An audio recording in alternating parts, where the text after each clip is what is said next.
This podcast deals with issues about LGBT families and trans-specific topics. We would love to hear from you and welcome your questions and comments. However, we will not tolerate any discriminatory language or hate speech. So please, just don't do it. Enjoy the show.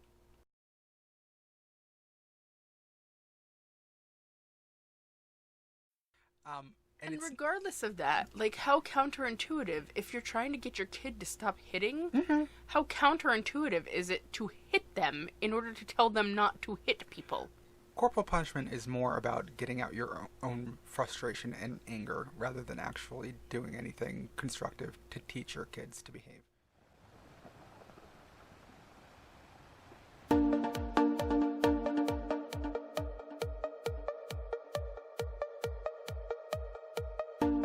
When we were kids, we met at camp.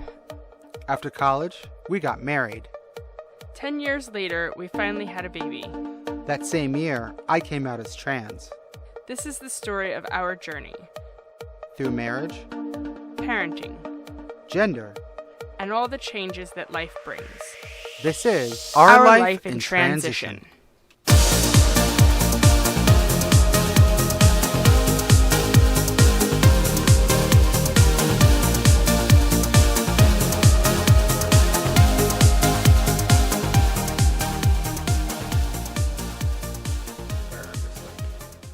I'm going through and we're saying something important and I'm like, because I sniffle all the time. It's ridiculous.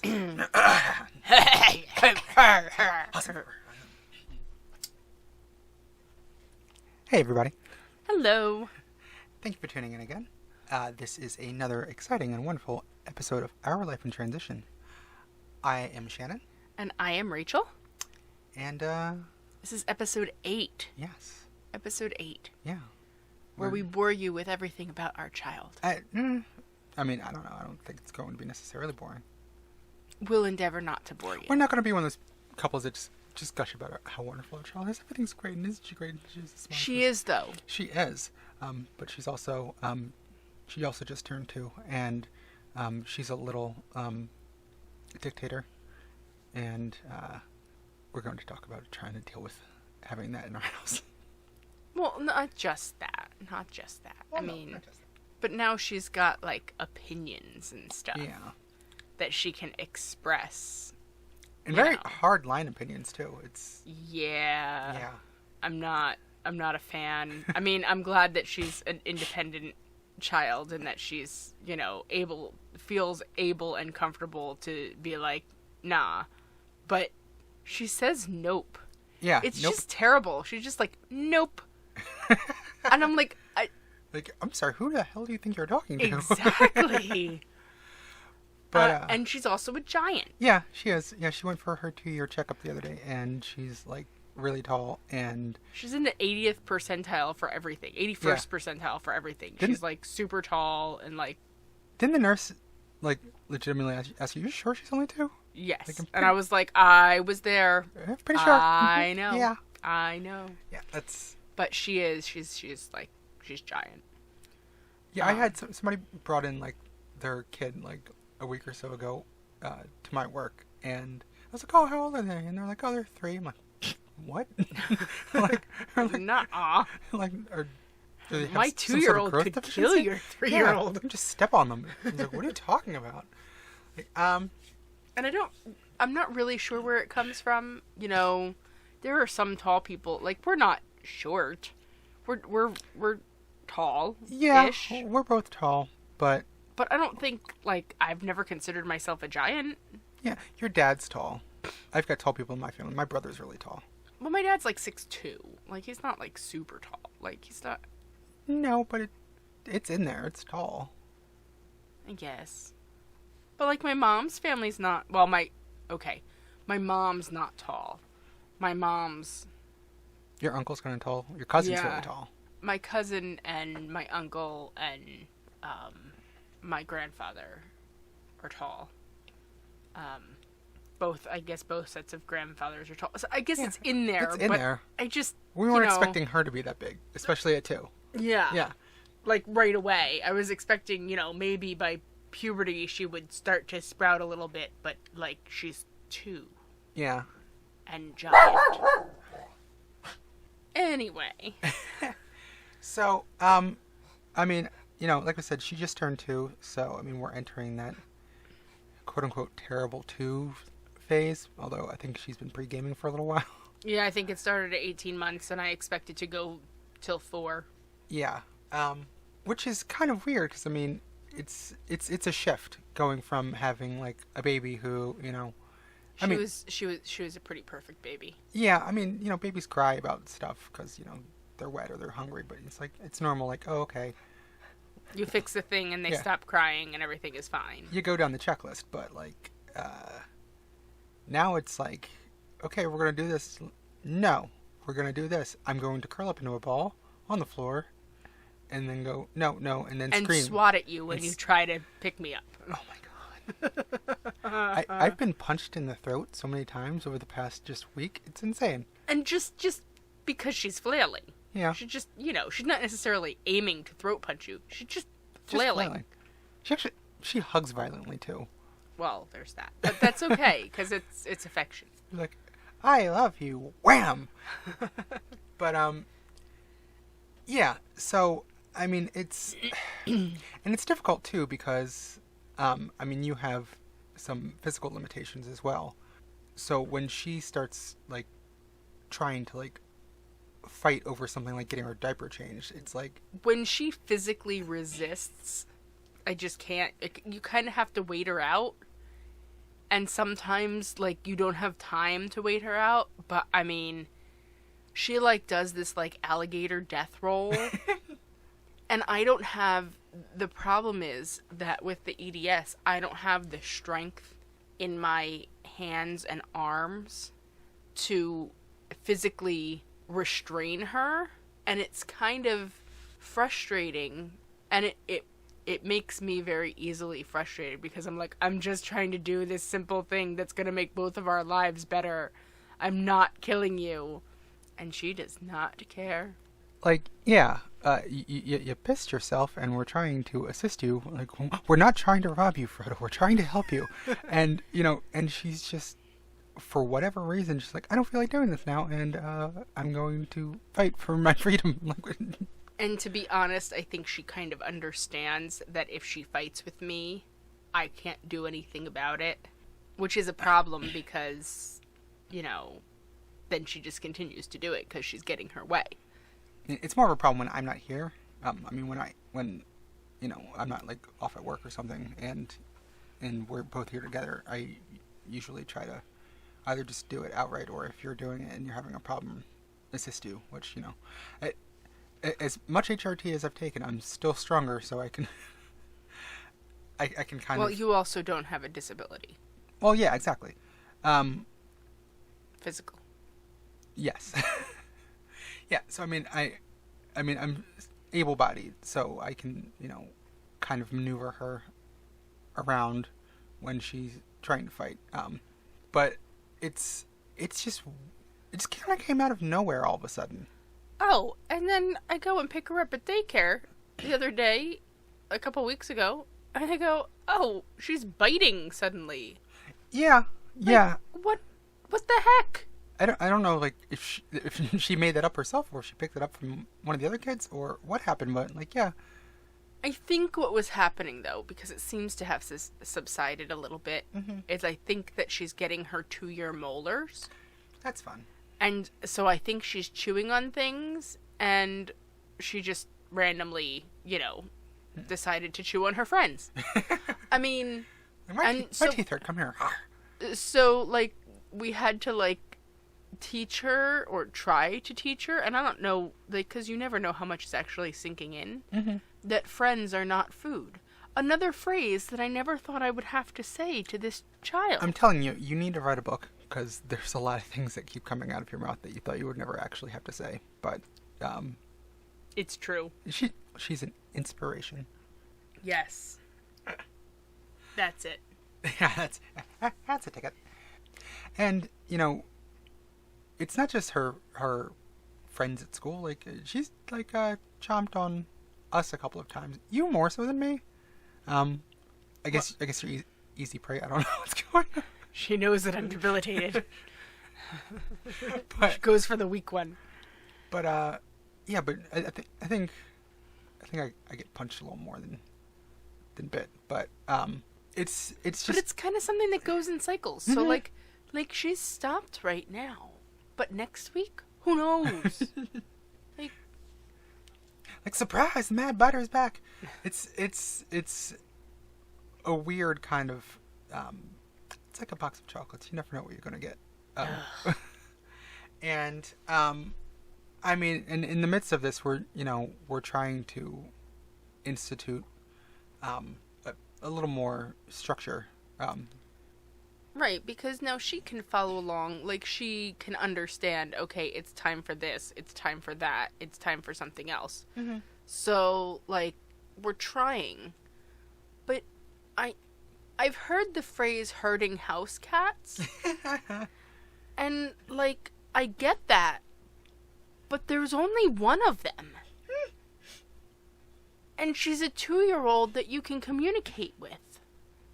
And still, if she does not want to go somewhere or do something at a particular moment, all hell will break loose. And look, some of you who are listening know my child. And I don't want to hear, oh, she's an angel, you make all this up, blah, blah, blah. Because you are not here. And she can play people. Oh my god. She's so good at pretending like she's sweet and innocent and wonderful. And she is. She's sweet and innocent and wonderful. And also sometimes a demon. So just trust me on that. You're very lucky that you have not experienced the demon. Well, I think also she has the boo-boo face. Oh, yeah. Yeah, there's... When I was little, there was a facial expression that my family coined as the boo-boo face, because that was my nickname, which is now everybody's gonna start calling me boo-boo. But where like I look sheepish and bat my eyes, and everybody's like, "Aw, I'm sweet and innocent." Which other people, because they don't deal with her as much as we do, fall for. Oh my god! And they're like, "Oh, she's just being innocent. She didn't mean it," but daycare totally, like, she has them wrapped. Suckers. She has them wrapped around her finger. She, like, bats her eyes, and they're like, oh, she's adorable. She runs that place. She does. But, yeah, but no, we're I used to fall for it. We're wise to her game, yeah. I used to fall for it. Well, I didn't fall for it, right away, because I'm like, yeah. I made that up. Don't try. Yeah, I know that face. Yeah. That's my face. Nice try. Don't speak to me of the old magic. I was there when it was written. But... Meme stealer. Yes, I am. But, so, I mean, we're trying to establish, firmer routines like bedtime and when it's time to eat. And, and in some ways she easily picks things up. Like, the other day you... said, okay, I'm trying to get you to go to sleep, and you turn the light off, and so now, like, around the same time every night, she's like, light off, which is nice that she can tell me. However, now we have to sit in the dark until she goes to sleep. I mean, there's that, but, I mean, and that's the one thing, like, I mean, she is communicating, and she's very talkative, and very opinionated. Yes. I mean, and sometimes it's, just randomly letting us know, like, I love you, Mommy. And sometimes it's, which is just ridiculous. Yesterday in the grocery store, like, after I picked her up from daycare, she looked at me and she goes, I missed you, and gave me a hug. And I was just like, oh, you can do anything now for the rest of the night. Which, again, at the checkup, they were like, oh, she should be using, like 3-word phrases now. And you're like, yeah, full sentences, paragraphs. She wrote a book. Like, it's... and, I mean, sometimes it's kind of surprising what comes out of her mouth as far as, really complex thoughts. Like, yesterday, I cleaned up the nursery, and it's also our office, so... I had like a not kind of like a stress ball, but like a big like red bouncy ball that I haven't actually used in a long time, And so she saw it and she took it. And then she was playing with it all afternoon. And then like around 7 o'clock, you were in the shower and she just looked at me and she's like, okay, 1, 2, 3, you catch it. I'm like, where did that come from? Like, hey, good counting. But then also, I'm like, what is this complex sentence? Like, here, you catch it. Like, and then toss the ball at me. Like, I was not expecting her to be able to communicate something like that. I'm expecting maybe she'd just throw the ball in my face. But no, she was like, okay, here we go. We're doing this. I'm like, okay. At least she gave you warning and didn't just peg you in the face with the ball. I mean, I appreciated that. I mean, it was a nice improvement. But, I mean, at the same time, we also got to watch our mouths because she's very, she's a little sponge. So. Yes. I mean, was it last night or this morning? Like, I hit my tooth with my coffee mug and said, God damn it. And then she went, fuck her. Which, on the one hand, again, I'm really proud of, like, her cognition and her, comprehension. But on the other hand, I'm like, no, don't say that. Please don't. Like, I'm proud of you. But yes, she understands the context. She uses the words correctly. Yeah. But still. Like, yeah, no. So, I mean. So we have to work on that. We have to work on that. She's learning everything. Yeah. And, it's good that she is able to pick up some things easily because, I mean, we're trying to teach her, like routines like bedtime and things like that, but, also, how to brush your teeth and we're getting into, potty training time and things like that. And it's one of those things where there's a lot of things in life you take for granted that when you have a kid, then you suddenly have to kind of figure out, like, well, how do I communicate how to do this to this partially communicative little person? And you're never quite sure how much is actually being absorbed because, like, they don't give you feedback. Yeah. I mean, the only feedback I ever get when I try to make her do something is nope or I don't like it. Like, that doesn't tell me, like, I understand what you're doing or what you're not doing or what I'm supposed to do. That's literally just go away, please. Yeah, I mean, it's, and I don't want... I mean, it's feedback, but... Yes, and I don't want people to think... It's not constructive. That it's all negative. I mean, No, she sometimes says, I like it. I like it. I love you. Okay, I love you. And, one really big step is she slept in her bed all night last night. Oh my God. It was heart-wrenching. I mean, you were... Poor thing. Okay, so we got her to bed last night. We brought her in the room. You were having trouble. I took over. We listened to some lullabies for a little while. And then she went to sleep in... I was having trouble. To be fair, I was having trouble because the rocker is right next to her bookshelf. And she decided that she needed to pull off every book and read it twice. All of them. And I'm like, oh, please just go to sleep. And she's like, but there's a book. I'm like, I'm glad that she has a love of reading and stuff like that. And she wants to, like, look at pictures and all of that. But I'm like, no, it is nighttime. We are sleeping. I was sitting here in the dark. And she was just staring at me, waiting for me to read something else. Read this by the dim light of the nightlight. Honest to God. But, I mean, so I finally got her to go to sleep. Of course, I also fell asleep in the chair, but Rachel came and saved me.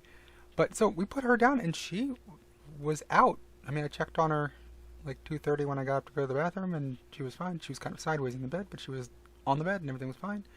But when you woke up this morning, it was watching your reaction was heartbreaking. Because I don't know how long she had been up. I don't know if she just woke up because she heard us rustling about, or she'd been sitting here, but she was just sitting here like with like her arms folded, like her hands folded, she was like just waiting. sitting on the bed, just waiting. And when I opened the door, I was like, "Oh, I'm gonna have to wake her up because she slept through the night and everything." Yeah. And like, so I opened the door, and like, she's just sitting there, and she was like, "Mommy," like with like the saddest, like kind of forlorn like, oh my god, I thought you had left me forever kind of look. They left me in the shoe, and this is where I have to live now. Like, no. It's Honestly, like, it was terrible. I was so upset, and, like, we're gonna have to figure out how to teach her that, like, she can talk at the monitor and I can hear her. Like, because I said to her, I said, you should have called Mommy. I would have gotten up early. It wasn't a big deal. I fully expected that at some point in the middle of the night, she was going to wake up and be like, where the hell is Where is everybody? Yeah.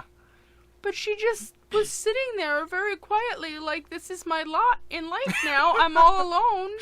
Poor thing. And it was so upsetting. Like, I'm glad that she slept through the night. She's a big girl. Glad that she slept through the night in her little bed, away from us, you know. That was nice. It was good. But, like, how to communicate with this small being that, like, if she calls, I will hear her and I will come and take care of her. I mean, to be fair, I think ultimately you were more upset about it than she was, just because... She got over it really quick. Yeah, because as soon as we established that we were both here and, like, that, you know, the world hadn't passed her by, like, she was totally fine. But I'm still upset. I know, but, like, you know, but then, you know, we were like, you slept in your bed all night, you're a big girl. She's a big girl. Yay! She was all happy about it, but, you know, she was just kind of like, what? Yeah, this is the new thing. She really likes being a big girl. Yeah. Like, you can get her to like do just about anything if you like tell her she's being a big girl, you know.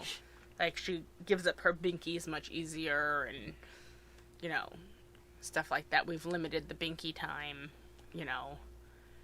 And well, you know, and I think that's kind of like sometimes in lieu of trying to discipline, quote unquote, like sometimes positive reinforcement works a little bit better. Like, instead of going, okay, you have to give up your binky, we're going into, you know, we're getting out of the car and we're going to daycare or we're doing something.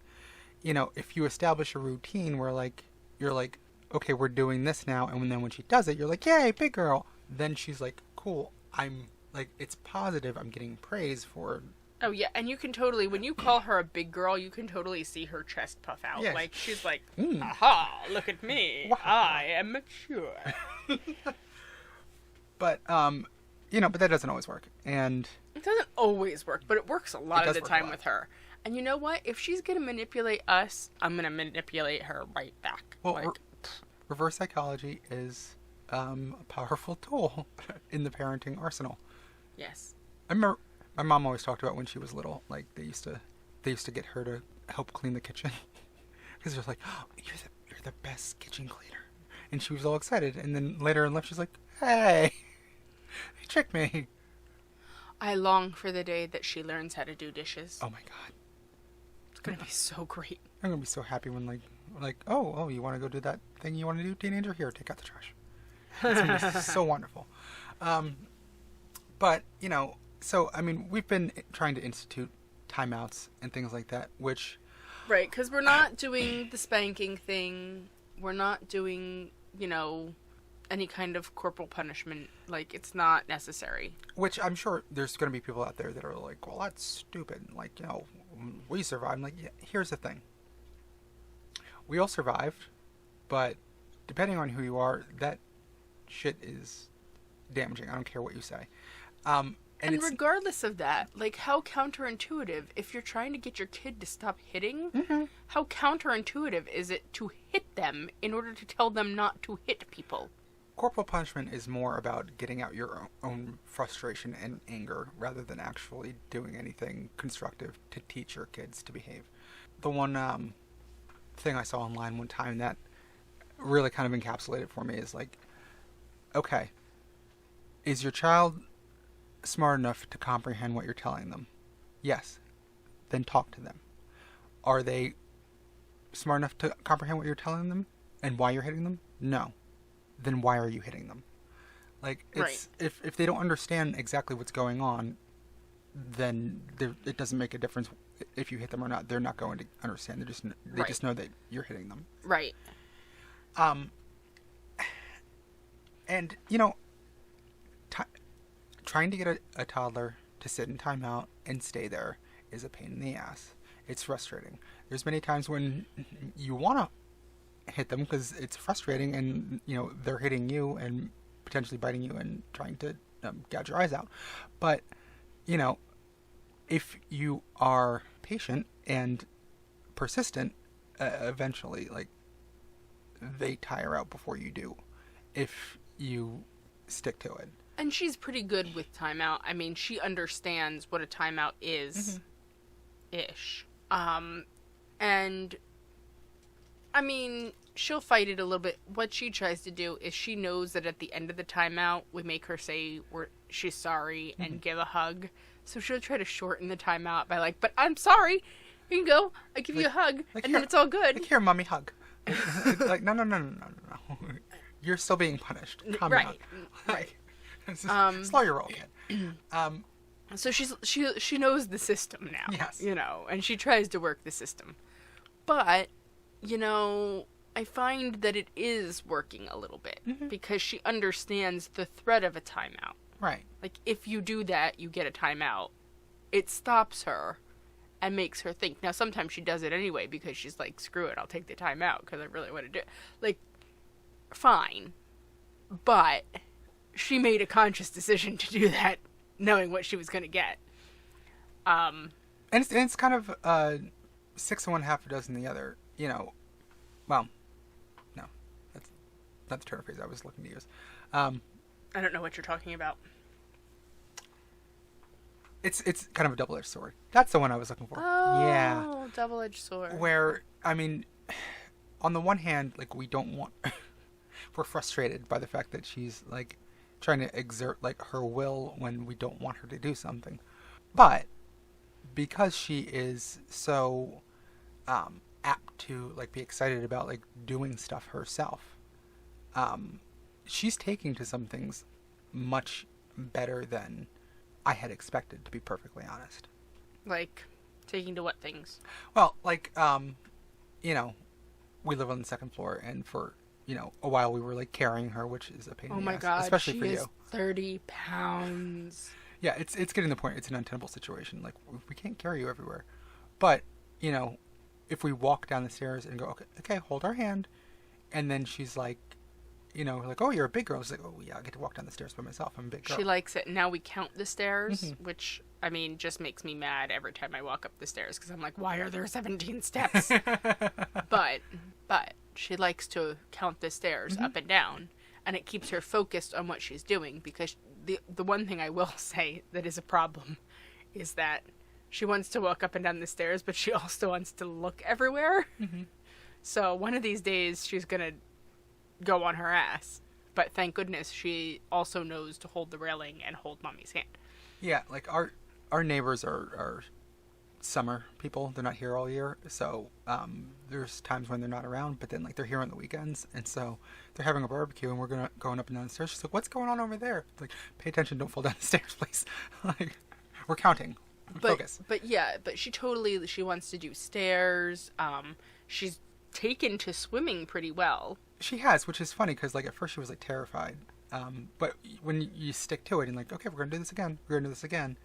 And then she starts to have fun. Then now she wants to jump in the pool. She wants to jump in the pool on her own. It's like, no, we're going to hold you and do this. We're going to hold you and do this because, like, you still can't, like, take, like, a face full of water. Yeah. And she's still not a fan of floating on her back because I think she feels like she's out of control. Yeah. But she's trying. She's trying to kick, and she likes to splash around, and she likes the water. We went swimming on Labor Day, and she tried to, like, swim out of my hands over to you. I'm like, oh, where you going? Like, I appreciate your confidence, but I don't believe that myself, so no. And we also just got her, for her birthday, we got her a scooter, which is a sit-on scooter. Yeah. But also, then it converts, like, you can take the seat off and pull the handlebar up, and then it's a stand and go. And to be fair, I'm pretty sure that's going to happen sooner rather than later, because she's too tall for the sitting one. Yeah, but oh my gosh, she was so excited when we gave it to her for her birthday. Oh my gosh, like crazy. And she was like, I go, I want to go. Like, she wanted to go everywhere. Just sitting there going, beep, beep. Yes. Which, again, I'm like, where did that come from? How did you equate that to, like, being in a car? What was happening? But, but she's taking easily to things like that. We also just switched around her utensils, because we had some, I guess they were still kind of babyish utensils. Mm-hmm. And she was having trouble with them. We gave her some bigger ones, and she's like, cool, I'm going to sit here and eat by myself. I don't need any assistance. And she actually really doesn't like if we try to feed her. She's like, No. She'll stop. She'll stop. No. Mm-mm. But then we just, we put it in the bowl. She's like, cool. And then she'll just eat whatever on her own, which, I mean, is nice because we can eat our own dinner and not have to stop what we're doing to. My mother hadn't had a warm meal. I mean, there's still that, but yeah, well, I mean, it's cold, but we get to eat it on our own.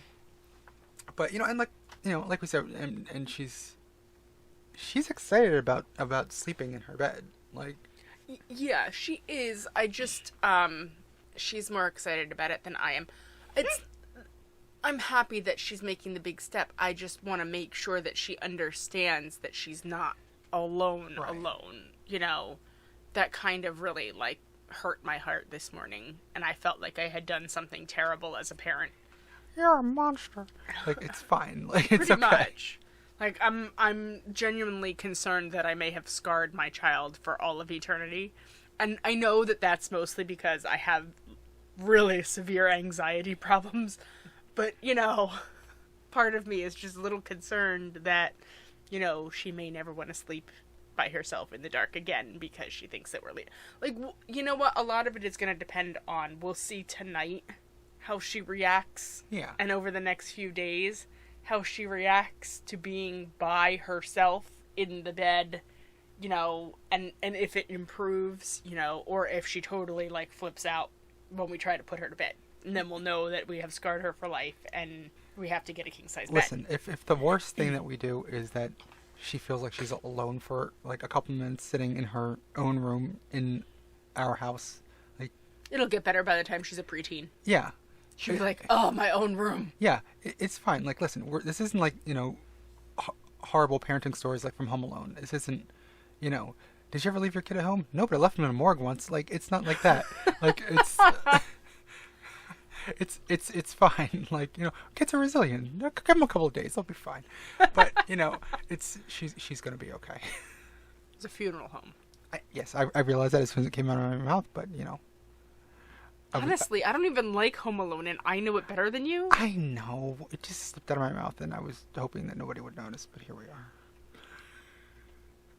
And they weren't fine. They started talking again after a few days.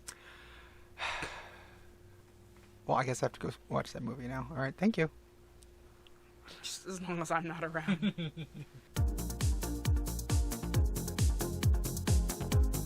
Thanks again for listening to the show. If you like what you hear so far, subscribe so you never miss an episode. Also, be sure to share with your friends and family so they can enjoy as well. This podcast is made possible by listeners like you. Thank you for your support.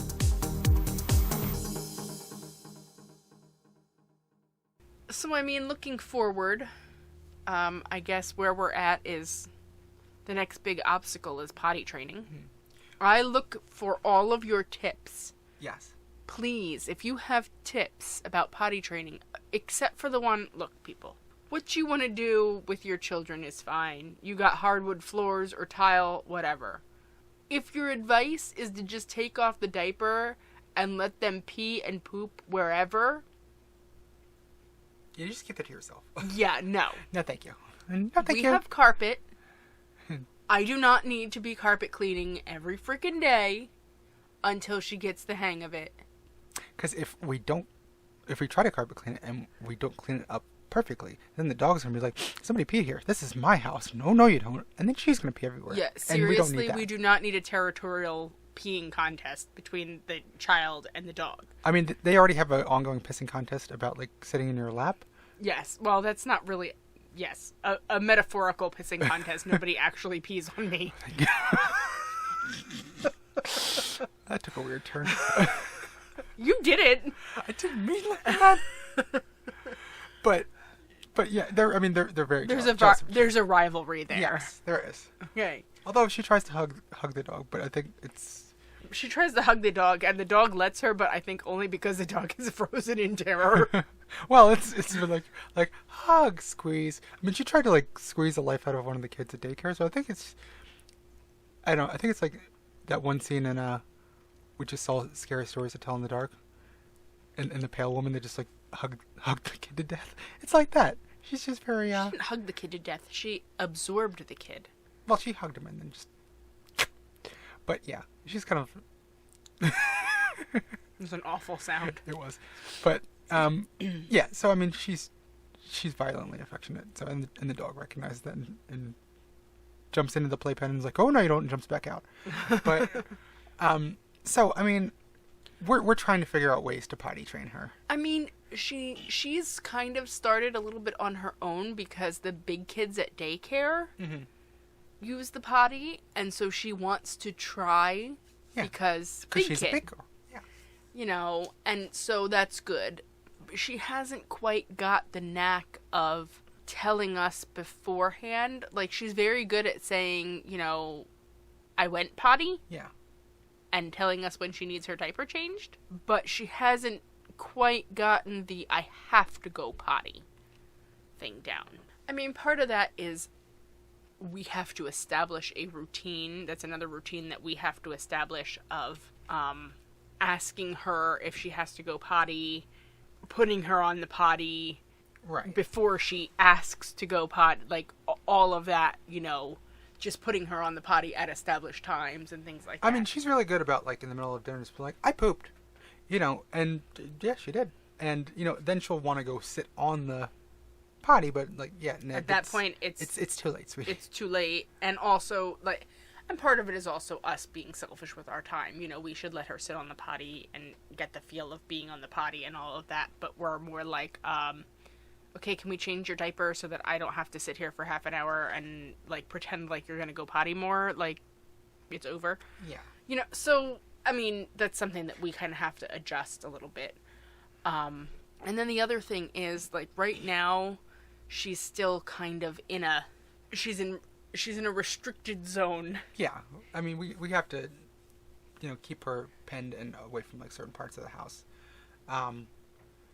Because one of her favorite pastimes, like, when we try to let her out, is just, like, pulling books and DVDs off of the shelf and just, like, I mean, she's fast. I mean, she's really, like, efficient at it. And she's efficient at it, and when you tell her no, and she knows that you're coming at her to stop her from doing said thing, she gets faster. Yeah. Yeah, she giggles, gets faster, and then when you get closer, then she scurries away. Right. Like, probably taking one of them with her. Right. And going, mine. Right. And then you have to wrestle it away from her, and then you have to put her in timeout. It's just a mess. And the problem is there's not really a good way to child-proof all of that. Yeah. Like, I mean, short of putting a custom building a door that we can lock on the 6-foot bookcase. I mean, it can be done. But, I mean, like, it's not, it's prohibitive. Right. So it's really a matter, and I'm hoping that as she gets a little bit older and starts to understand more of the yeses and nos and things like that, and the consequences, right, that she's going to be a little better with that. Yeah, I mean, once we can get her to comprehend the high concept of, if you do this thing, then you will get that punishment that you don't like, and she knows that ahead of time, then it'll sink in, oh, if I do this, then it's going to be bad, so I'm not going to do it. Yeah, but sometimes she gets ornery, and I have one of those Jesus take the wheel moments, because I'll say, you know, do you want a timeout? Like, if you keep doing that, you're going to get a timeout. And I'll say, do you want a timeout? And she'll go, yes. And it's just like, oh, this child, like. I wish I could convey in words the, like, arrogant face that you just made, displaying how she says yes, because that's exactly what it looks like. Oh, it's so like, arrogant. It's yes. like, Sure, you have no power over me. This isn't Labyrinth. Yes, we do. Yeah, we totally do have, but so, I mean, we also have to get to the point that timeout is something that she's definitely doesn't like. Right. You know, and I mean, I've gotten to that, you know, the TV goes off, she gets put in a seat and she's not allowed to move, you know, and, sometimes it works and sometimes it doesn't, but I'm also hoping that we can establish some expectations, because now she's at the point where she's actually, like, learning cognitively, so we can say, you know, before we go somewhere, okay, this is what's going to happen, and this is how we expect you to behave. And I mean, is that always going to, like, work? No. But I think it works better over time. It's kind of trial and error. Right. Well, I think it like anything, when you're training, it's repetition. You have to keep doing it and keep saying it, you know. Okay, so the first time in church, when you say, okay, we expect you to be quiet and everything, it didn't go that well. No. She gives a beautiful rendition of Baby Shark during the sermon. But if over time we keep saying, okay, we're going to church now, and you can color, and you can do this, and you can do that, what you cannot do is scream, Run around. Run around. Hit things, throw things. You know, Tear the hymnals apart. I think over time, she's going to understand, okay, this is church, this is what is expected. And I think it's just a matter of being repetitive about all of those. I mean, to be fair, this past Sunday, the last hymn when they were about to do the recessional, like, she heard the organ start and she was like, up, because she knew I was going to pick her up and we were going to sing again. Right, and that's the point. There's a routine. Right. And she's learning the routines. Yeah.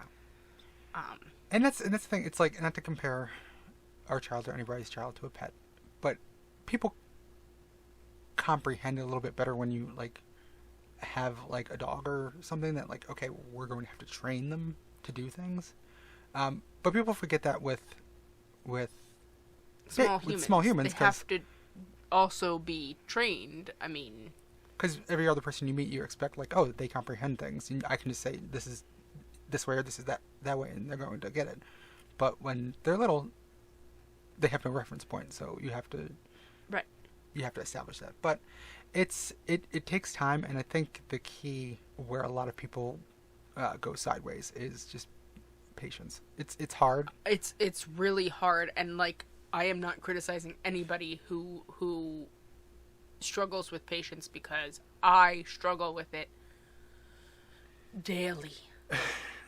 Daily. Every morning when I try to get this child dressed or try to change this kid's diaper, or every night when she's starting to get tired and she just, because here's the other thing, like, and this is a little aside, but when she starts to get tired, she revs up and then collapses. Yeah. But the rev up part, she is like hell on wheels. It's kind of it's like a supernova. She explodes and then retracts. God. And it goes dormant. But it is very frustrating, especially when you've had a long day and you're tired and, like, I mean, so I totally get the frustration. The thing is, you have to find a way to curb your frustration so that you can, like, effectively deal with the insanity.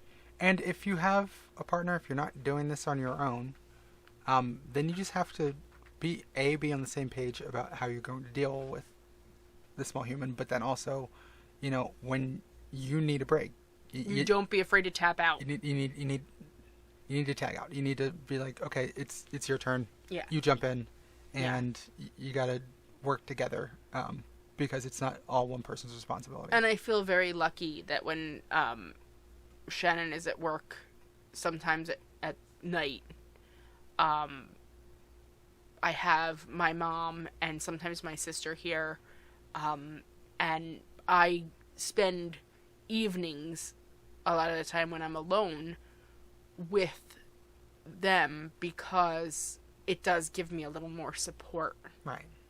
Because there are days that I'm just like, I cannot do this. And all kudos to single parents. Mm-hmm. Because I do not know how anybody survives as a single parent without losing their mind. You are awesome and super strong and more power to you, and and I think a lot of the key is a good support system. Mm-hmm. But whatever your support system is, I mean, sometimes when you got to lean on it, don't be afraid to lean on it, because that's what it's for. Right. And it's better for your kid overall, if you're not, because like nobody wants to, hear when their kid is grown up say, "Oh my God, my mom used to be such a monster." Yeah. Like, and okay, we've all said that, but it was probably when we were being emotional, bratty teenagers, and that's not what I'm talking about. Like, I'm talking about when the kid's like 30 and in therapy. Like, that's when you don't want to be called a monster. Like, they left me in my own room to sleep in my own bed. It was terrible. if your 15-year-old calls you a monster, you're doing something right. Keep going. Like, usually, yeah, it's usually what it is. But I mean, I'm interested to see, how she continues to develop. But oh my God, I'm afraid. I'm afraid that by 6, she's gonna outpace us entirely. Well, I mean, she's frighteningly smart. Let's have to direct her into positive outlets. Right, because like she has the makings of a supervillain too. Like, yeah. I mean, it could go either way. It could go either way because she's like super smart, and like we just have to make sure that we guide her like away from like evil, and we don't let her establish a secret lair, and like use your powers for good. Mm-hmm. Yeah, exactly. Okay. I think we've rambled on about our child long enough.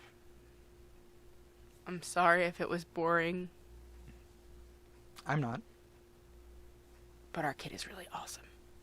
I'm sure you all have awesome kids too. Mm-hmm. If you have kids, if you don't have kids, maybe you have awesome pets. And they might be very precocious too. Or maybe you're just awesome in your solitude. That can be awesome. That is also true. Enjoy that. And just think about all the things you're avoiding. You've listened to this podcast, mm-hmm. and maybe you've made a decision. Maybe you're like, oh, no, that's not for me. I'm going to enjoy the single life. Hey, it's fine. Or not even the single life. Maybe just the childless life. And that's okay, too. And for those of you who have made that decision, this can serve as a reinforcement. But I have to say, when she hugs you and says, "I love you," it's all worth it. So. Oh my God, heart melting, mm-hmm. And she knows it, and that's why I'm like, do you really? Sometimes I'm like, do you really love me, or is this all a clever manipulation? And you don't know, and you just have to kind of be like, no, I'm gonna just go with the fact that she really loves me. It's like the Matrix. It's like, I know this steak isn't real, but I don't care. It's delicious. Don't look at me like that. I don't understand Matrix references. I'll have to show it to you. Anyway. Oh God, please no. Okay. All right. It's time to go. Is it? I gotta get ready for work, so yeah. Oh. She's not ready for work. No. I'm sitting here with a t-shirt around my head drying my hair. I feel like people didn't need to know that. Okay. So, thank you for listening. Mm-hmm. We will have another exciting episode in a few weeks. Yeah. And I am Rachel. And I am Shannon. And this has been Our Life in Transition. Bye. See ya.